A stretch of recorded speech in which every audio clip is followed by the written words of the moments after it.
Безвизовый режим. Вот мы и дождались, друзья. Наконец-то свершилось долгожданное событие. Впервые збулось хоч одно обіцяння Порошенка. Рішення про безвізовий режим між Україною та Європейським Союзом підписане. Врочиста церемонія відбулася у Страсбурзі. Давайте вспомним, как это было. Уявіть собі, 1 січня 2015 року ви без будь-якої візи можете по паспортам подорожувати Європейським Союзом. Можу сказати навіть до якої дати. Це відбудеться до 24 листопада. І фінальне. Приблизно 11 червня 34 європейських країни увімкнуть зелене світло власникам українських біометричних паспортів приблизно 11 червня. Приблизно. Вот это волшебное слово, которого так не хватало предыдущим заявлениям. Петр Алексеевич, так и надо было изначально говорить. Слушайте, а может поперло?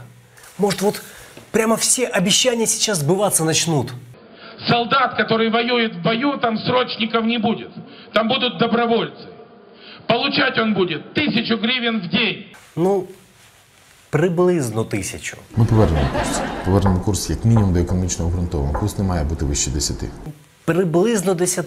Десь від 10 до 30.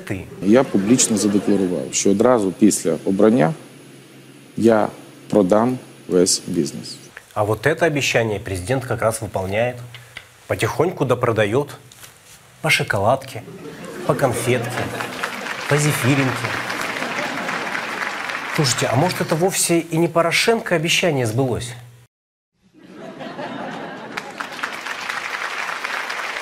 Ну, насчет материковой Украины понятно. Что касается Крыма, самым популярным Google запросом на полуострове теперь станет «Как склеить украинский паспорт», «Восстановление паспорта из пепла» и «Меняю 2 русских паспорта на 1 украинский».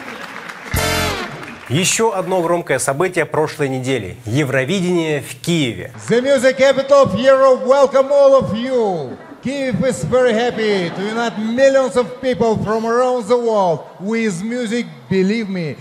For us it's very important and very exciting. Украинские артисты на сцене чувствовали себя как дома. Монатик вообще выступал в домашнем халате.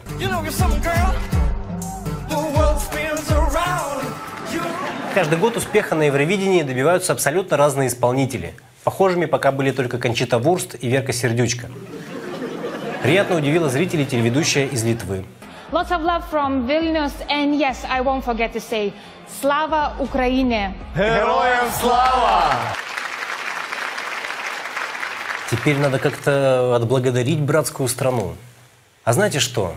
Давайте завтра все вместе пойдем в магазин и купим по баночке шпротов.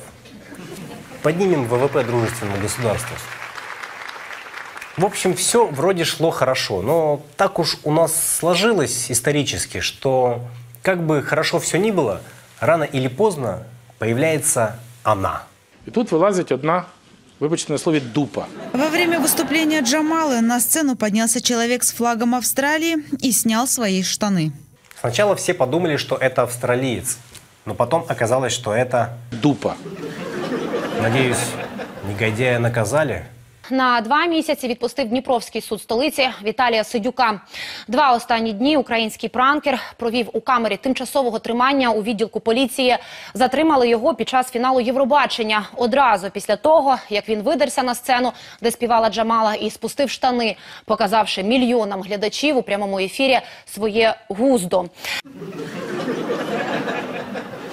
В общем, было как-то непонятно, понравилось ли европейцам наше Евровидение.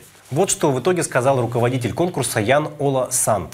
Щороку ми маємо якісь певні зауваження чи скарги, чи то транспорт, чи логістика, безпека, чи інші аспекти. Але Євробачення в Києві пройшло бездоганно. Ми не мали жодних проблем. З українського боку все було організовано на найвищому рівні.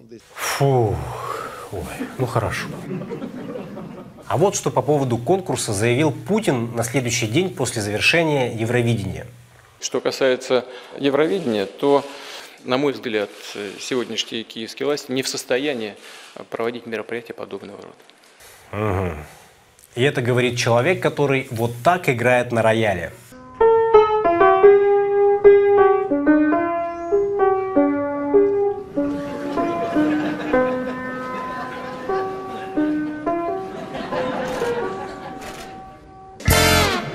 Продолжаем. 8 и 9 мая весь мир отмечал День Победы. Поздравляю всех с прошедшим праздником. Поклон нашим ветеранам, благодаря которым мы имеем мирную жизнь. Ну, как мирную? Ну, в любом случае, ветеранам спасибо. По поводу праздника в Москве провели традиционный военный парад. На трибунах вместе с ветеранами руководство России, известные в стране люди, приехавшие на торжества глава Молдавии Игорь Додон. Да, именно так. В гости к Путину приехал только один человек, президент Молдавии Игорь Додон. Видимо, у Владимира Владимировича только два настоящих друга – Димон и Додон. А вместе они – Димон, Додон и Владимир Путин. Никаких намеков. После этого визита Россия сняла запрет на импорт 20 видов молдавского вина. Хорошо, что приехал президент Молдавии, а не Колумбии. А то пришлось бы импортировать кокаин. 9 мая в современной России происходит много удивительных вещей. Если раньше это был праздник со слезами на глазах, то теперь это праздник с кришнаитами в пилотках.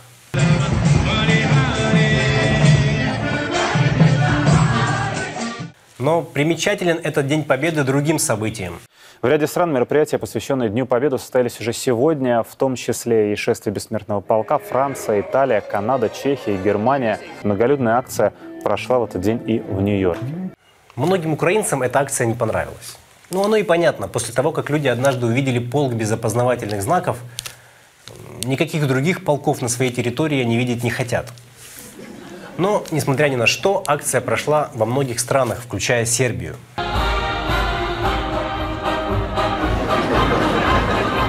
Да, именно так называлась эта акция в Белграде.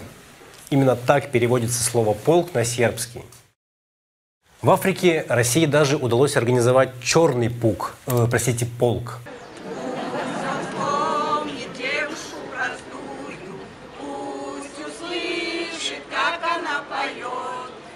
В общем, ветеранам в любом случае спасибо. 9 мая 1945 года – это великая дата для них. К сожалению, наши ветераны находятся в таких условиях, что 45-й для них – это еще и последний раз, когда они бывали за границей. Друзья, еще многое хотел с вами обсудить, но пора бежать. Нужно еще успеть сохранить фотографии ВКонтакте и на Одноклассниках. Так что до встречи через неделю.